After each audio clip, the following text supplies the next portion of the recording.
Do you have an idea that you would love to get on TV?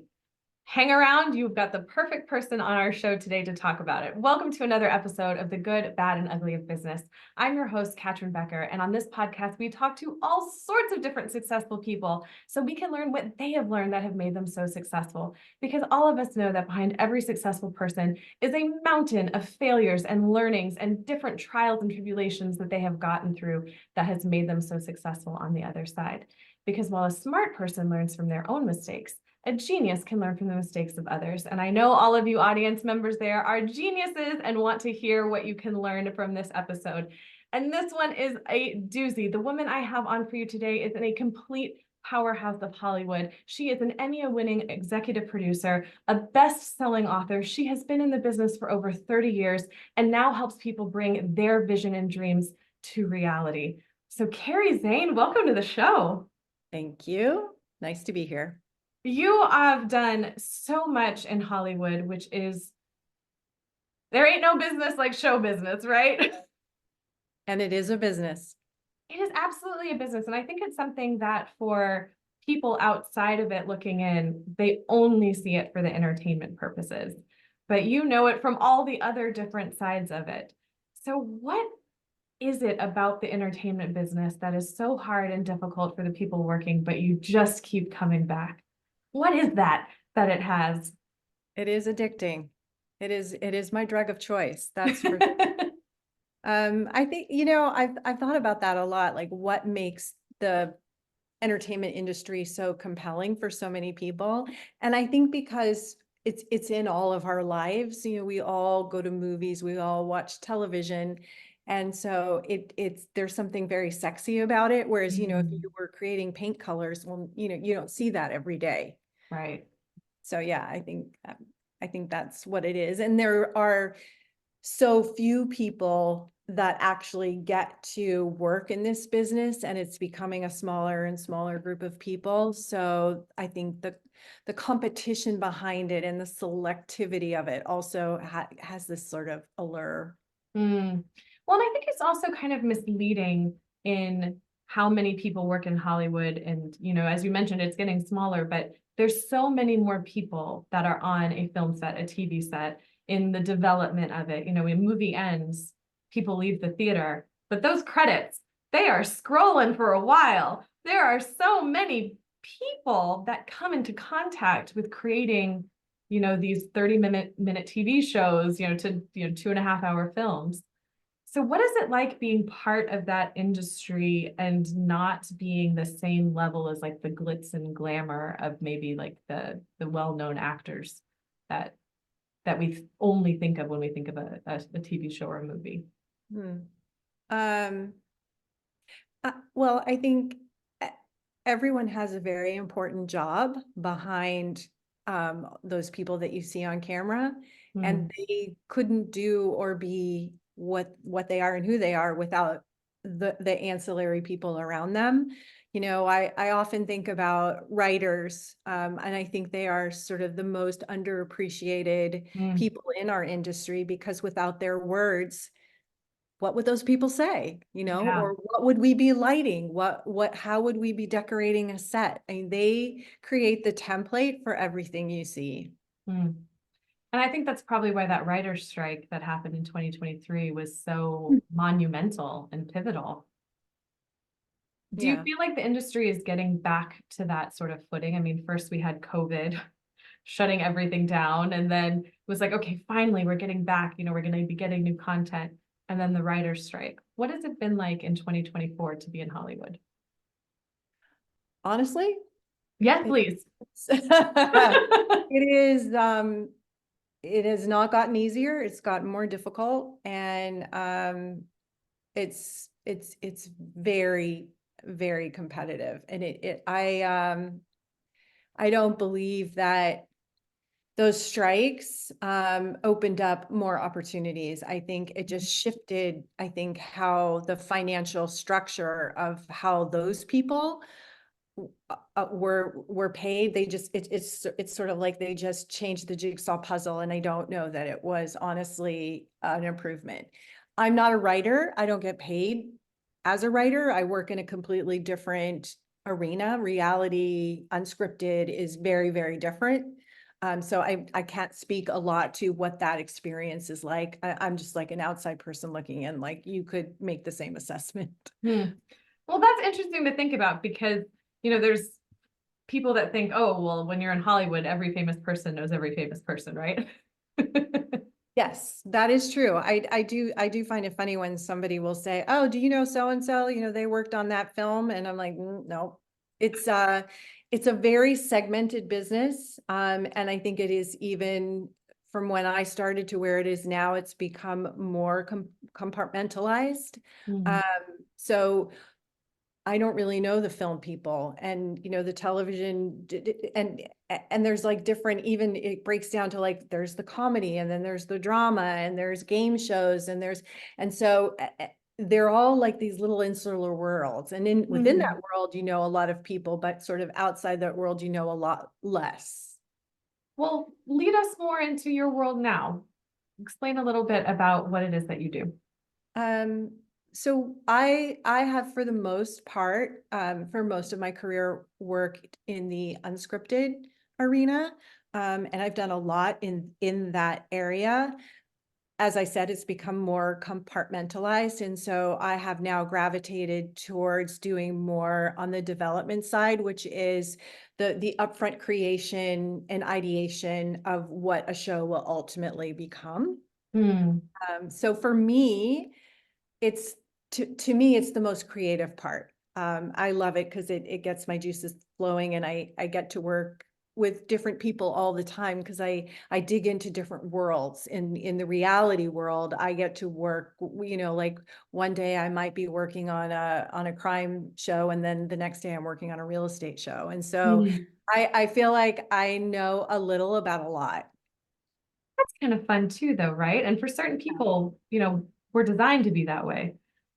To- Yeah, I mean, I do tell people like everything I learned from television, and I really mean it. Well, out of all of the different kinds of unscripted television that you've worked on, from the true crime to the real estate, I know you've done some cooking shows. Do you have a favorite? A favorite type of show? Yeah. Mm, um, that's hard. I think what I love the most is I love telling stories. And I find people so fascinating. Like every single person has a story. Every single person has lived a life. And so I think they all deserve to tell their stories. And whether it's through food or travel or plumbing, so it's hard to just pick one. I think that I find the people that I work with the most interesting. Hmm. So coming back to everyone has a story to tell and we've all lived a life, is that part of the impetus that led you to write your book, which was quite a major book and has helped millions of people? It was called It Takes All Five, The Single Mom's Guide to Finding the Real One. I went through my own divorce, and it was very awful. Although I've never met anyone who said my divorce was great. It was so easy. Um, so that's also very personal. But I think it was very, very hard, and there were a lot of losses that sort of came around the same time I lost my father.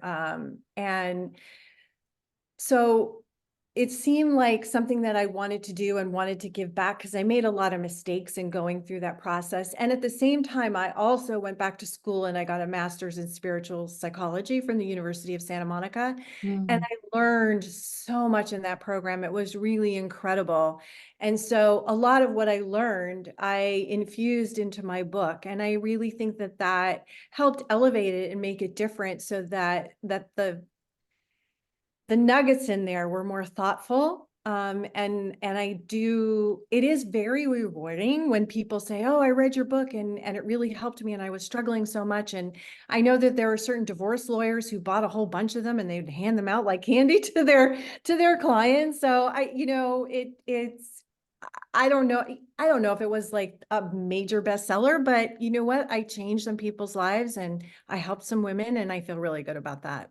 Well, you did a lot of TV appearances on that with, Fox News and shows in LA and different shows. So, got a lot of press. But can you explain the title? It takes all five. What does that mean? Oh boy, you're really testing me because it's been a while.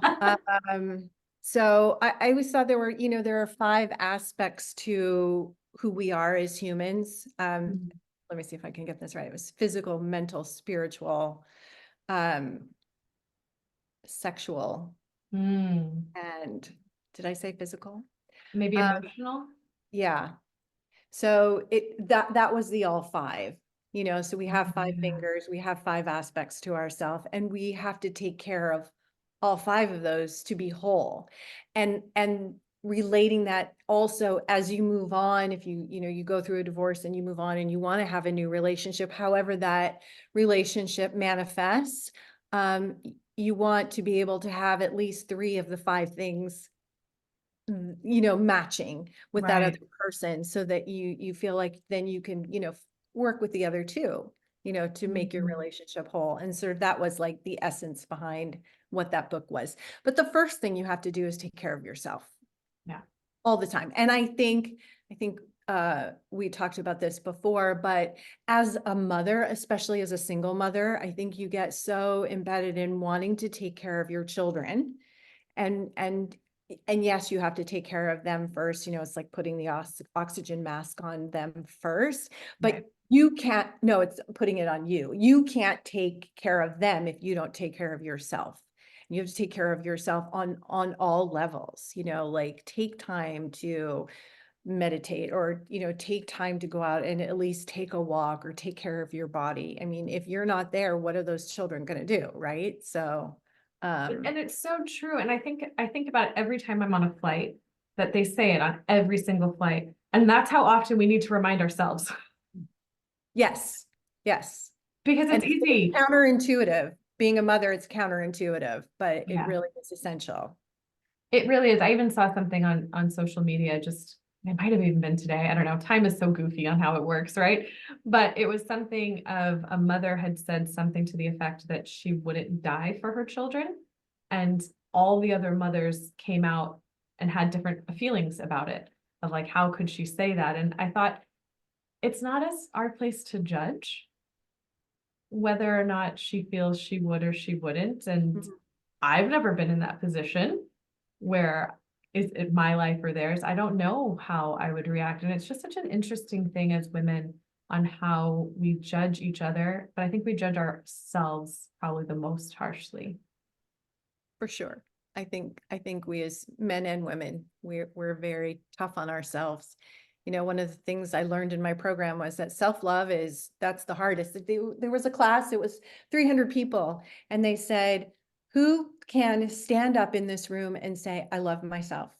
Mm, And when the instructors first said that, there were maybe one or two people who stood up and 300 people, yeah. nobody else stood up, including myself. And so we worked on getting to that place where, you can love yourself. And it's a constant thing. I think we always have to work on that because it's easy to fall back into that sort of self-hatred. And Yeah.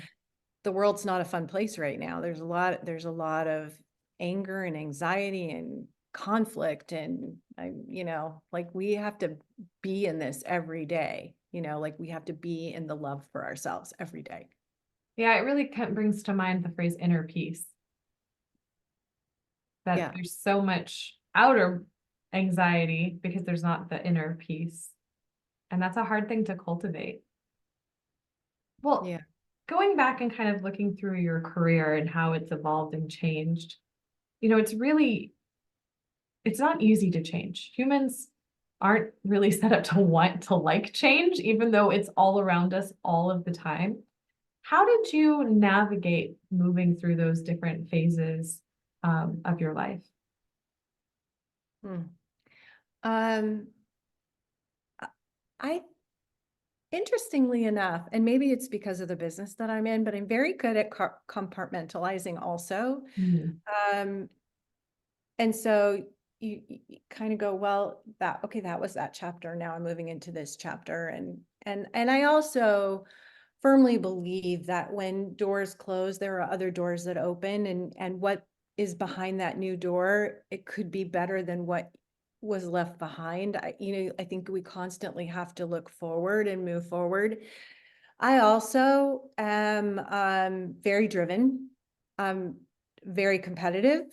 And I think I have to be in the business that I work in, but I think that that's what I always want to strive to accomplish. And so I think that also drives me to like, well, now I'm going to write this book, and then I'm going to write this fiction book, and now I'm going to do this TV show, but I'm not done yet. And I've been doing this a long time, and I'm still not done. Like, I still feel like there's more to achieve, and I probably won't stop until they put me down. Do you feel successful? Um, no.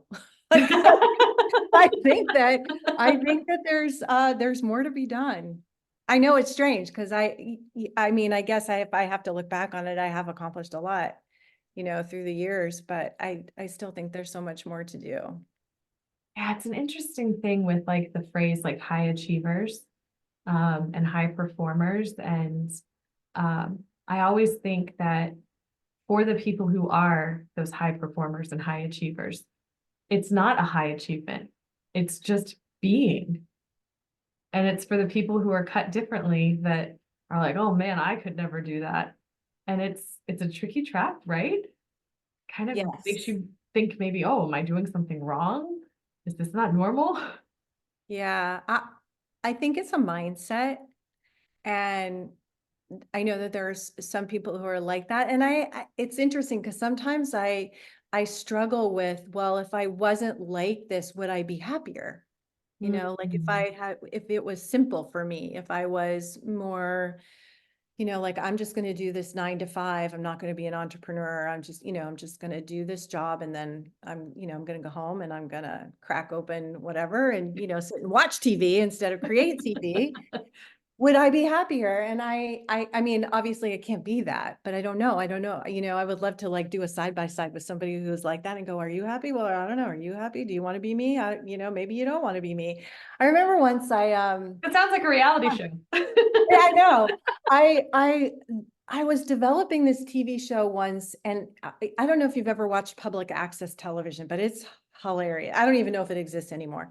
But I remember that I saw this public access show here in LA, and it was a couple, and uh, I'm and I'm not a judgy person because I love everybody, but the woman was, I mean, she was maybe in her 70s, and she was with this man who was in his 40s, and he was hotter than hot. And I'm like, okay. And then they were telling their story, and they go, yeah, we just go down to the beach every day. We go down to Venice, and he plays the ukulele and I sing. And they looked so happy. I'm like, could I do that?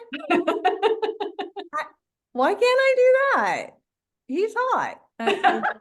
Anyway, so Is we that do. what it takes, right? That's all it Ukulele, takes. Yeah, just a hot guy. That's it. a hot guy That's and a success. ukulele. Yeah, and a ukulele. You're right. And that's the hard combination. Hot guy plays the ukulele. I mean, you're a showrunner. Do a casting call. Yeah, right. You're right. I never thought of that. Hmm. I mean, that could be a really fun show where like it's secretly to date you as part of the show and they come on Ah. for some different reasons. That's pretty funny. Look who's the TV producer now. I mean, who knew? We all have hidden talents, right? Yeah, exactly. Exactly. So creatively, did you always think of yourself as being a creative person, or did you work to develop that muscle? No, I think it was innate. I think I was born with it. Yeah. Hmm. So I remember when I was little, my mother told me that I would write stories and I would make up these fantastical things. And I had no grammar or punctuation. Um, Minor flaw. So she would correct my papers, and she would say to me, I don't know how you made that up. I don't know where that came from. you need some periods, but that's pretty amazing. So I think it was that studying humans. Like we would drive down the street and I would look at some man taking his garbage can in, and I like in my mind, I imagined his whole life. And so I think Mm. I've always been like that. I find people fascinating. And I love like all people, like, and I've touched so many interesting different lives. Like I love that. I remember when I was like, you know what? I should write a book about all the people I know, because they're like Orthodox rabbis to porn stars, and like let's put them side by side in a book, because it's amazing. But they all have great lives. Yeah. So No, and I agree with that. I think the human condition is endlessly amazing. mhm. And I think, like I mentioned in the beginning, my background is engineering. And most people think of that as just construction based and very analytical, but it's analytical in a way of like working things backwards. And so I love to understand where people came from and what led them to where they are now and kind of what was the path, because we don't always see the path when we're on it. It's Mhm. only when we take time to reflect and look back that we're like, oh, yeah, well, because this happened, then that happened, which led to this. And I'm so glad. Yeah. Yes. And I do believe that everyone has something to offer. Yes. Even if they don't see it, even if they don't see it. Yep. Yep. So, with TV and kind of understanding people, I know you grew up in Boston and then moved to LA. How was that comparing the East Coast to the West Coast at such a young age? How do you think that impacted you in your development? First of all, I'm really impressed with the homework that you did. Thank you.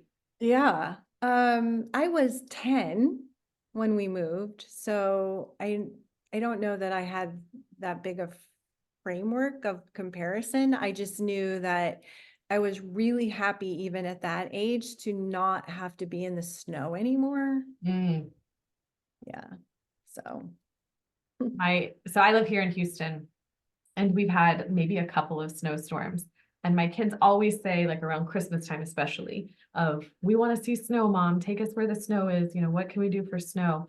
And we've had a couple of snowstorms where we only got like 4 inches, so not much for someone from Boston, but for Houston, it's a big deal. And so we got them all in like ski gear and all geared up, and we went outside. They lasted like 10 minutes. They were like, I'm so over this. yeah. Yeah, it's not fun. It's not as much fun as it, well, I mean, skiing is fun. I love to skate, but that's different. If you have to live in it, I feel like It's not different. as much fun. And It's Houston, different. by the way, I was in Houston last year. It's the biggest city, like square miles, that I think I've ever been in. I was driving for an hour and a half and it said West Houston. I'm like, how am I still in Houston? But that's Texas, right? Everything is bigger in Texas. Everything is big. I worked for a colleague who was in Connecticut. And so he was coming into Houston for a trip and was like, can you come down and meet me? And I was like, well, let me see, because it's like an hour and a half drive. And he was like, you live in Houston. How is that possible? I'm like, because everything from Houston is an hour away from Houston. Yeah.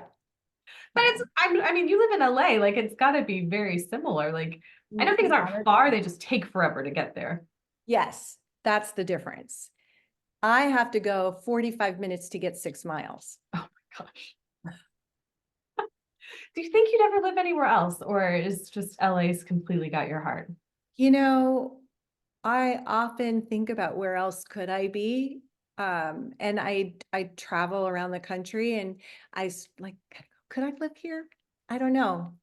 There's certain, you're gonna laugh at this, but here's my bar. There has to be a TJ Maxx. If it's not there, I'm not moving. It's like a map of where all the TJ Maxxes Oh are, so yeah. you can figure it out. If there's not, if no Home Goods, no TJ Maxx, I'm sorry. You're like, that's going to be a hard pass for me. Yeah. Well, you've done so much work in supporting women and having a women-run production company, which is pretty unheard of. What kind of differences have you seen with women's rights, which seems silly to even use that phrase, even though it's completely accurate. How has that changed, and what more work do we still have to do?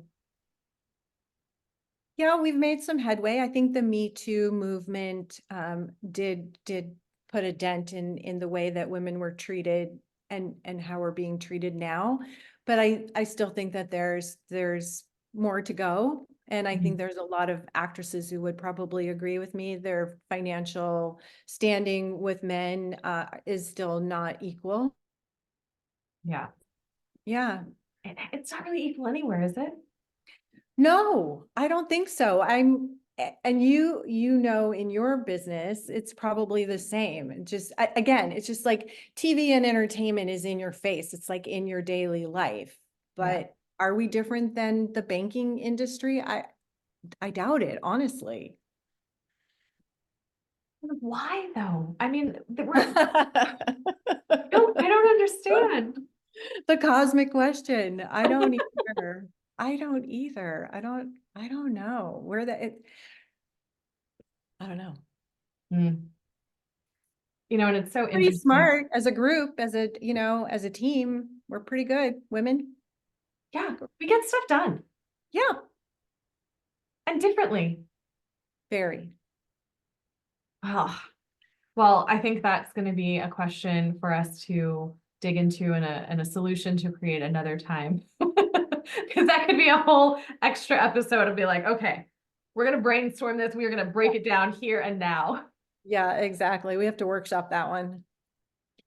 So, final question as we're wrapping up, and just thank you again so much for taking time for this. But, what you're really working on now is taking all of this experience and knowledge that you've learned and really kind of fast tracking it for other people in how they can get their ideas made, to tie it back to how we started the episode off, because everyone has an opinion about how a TV show should go and how it should end, and a reality show. I mean, the internet is full of people's opinions on this.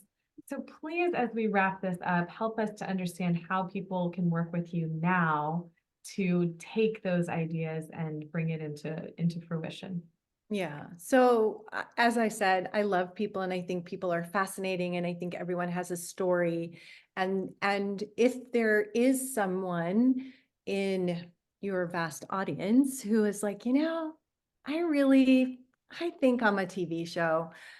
I'm here for you. Because I think that if there's a brand or a platform or a methodology or a knowledge or just a unique world that really deserves some attention and shine a light on it, that's what I love to do. And that's what I love to help people do. I think that we have voices. We do want to share. We want to help. We want to educate. We want to inform.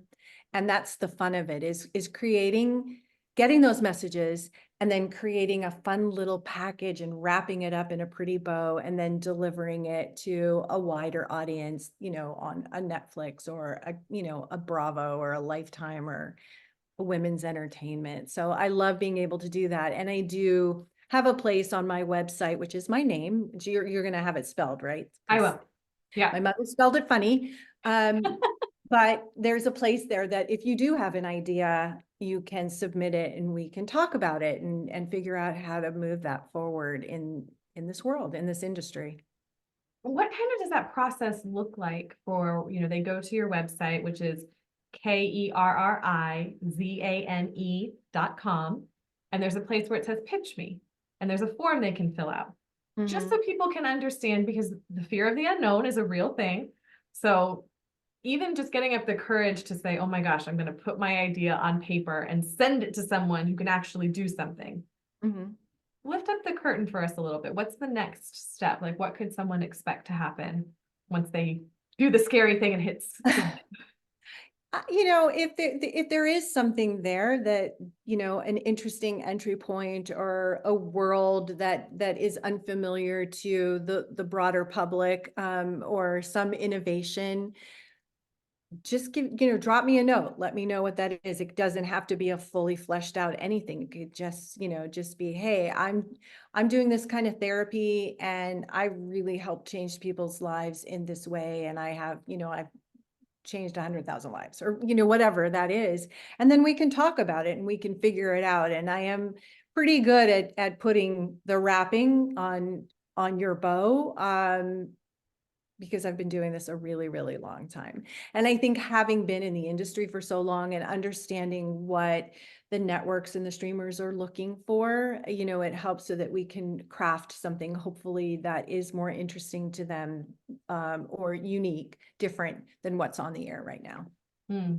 Well, hopefully you get a lot of amazing submissions and we can I hope see so. amazing content being brought to all of us for awareness, because it's just like the storytellers of old. We all want to have that story and have that bit of legacy of how we live on through the impact we can make while we're here on this planet.